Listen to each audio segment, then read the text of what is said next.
Jackpot ang Hinebra kay Arvin Tolentino at kalma pag ganito. DeMarcus Cousins, pinag-aagawan ng Converge at SMB. So yan ang ating mga tatalakayin, kaya wag na nga natin patagalin pa, tara at atin ang talakayin yan. Speaking of DeMarcus Cousins, may lumabas ngang update patungkol rito batay sa naging post na tong inside of the PBA na ayon rito credit po. Breaking, SMB at Converge pinag-aagawan si DeMarcus Cousins upang gawing replacement import sa PBA playoffs. I heard that DeMarcus Cousins want to play in the PBA as an import after his SGA stint. Our source told that San Miguel Beermen and Converge Fiberxers are interested to sign him, DeMarcus, as their replacement import in the PBA playoffs this Commissioner's Cup. Source, SMB, Converge Insider, PBA Insider News. So hindi na tayo magtataka kung pag-agawan man ito dito sa PBA atong si DeMarcus Cousins. Una na dyan, ang maganda nga po kay DeMarcus Cousins gusto rin naman niya maranasan maglaro sa PBA as import.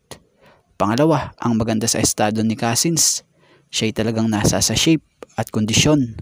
Biruin mo sa edad na 34, kita mo ang nilalaro niya sa mga latest game niya dito nga para sa team ng Strong Group Athletics na siyang nagko-compete sa tournament sa Dubai, bit-bit ang bandera ng Pilipinas. So si Cousins sa estilo ng laro niya, big man to na may pagka all around din talaga. May maayos na dribbling skills, malawak ang court vision, at matalino sa game. Kaya mapa outside or mapa inside, talagang dominating. So kung ganito naman kahusay at kalakas maglaro ang player, talaga namang possible na pag-agawan nito, lalo pat former NBA superstar din.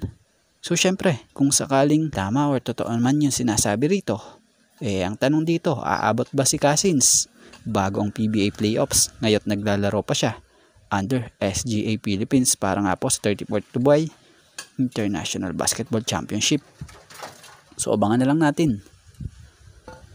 At napakatindi nitong pag-uusapan natin dahil may nabasa tayo sa post naman itong si PBA Trades Updates na kung saan dito ayon dito, possible Hinebra trade. Hinebra acquires JM Calma, Arvin Tolentino. Northport gets Jeremiah Gray, Ben Adamos, first round pick. So kung titingnan natin ito at imagine, kahit tayo para sa opinion natin medyo alanganin Northport dito. Dahil kung yung Gray ang makukuha nila, walang kasiguraduhan pa ito kung kailan makakapaglaro, gaya na lamang sa huling update dito dulot ng patuloy na pagpapagaling ng injury na ito. Pero kung tatanungin nyo naman yung estilo ng laro nito, talaga namang mapapakinabangan pa dahil mas tumindi nga po yung shooting nito lalo na sa tres.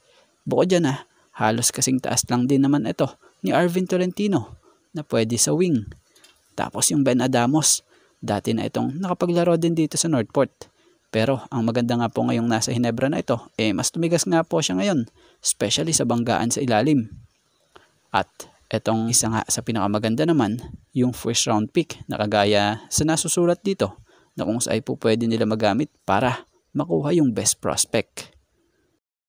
At yung JM Calma naman, sakaling mapunta ito sa Hinebra, possible sentro ang position nito rito.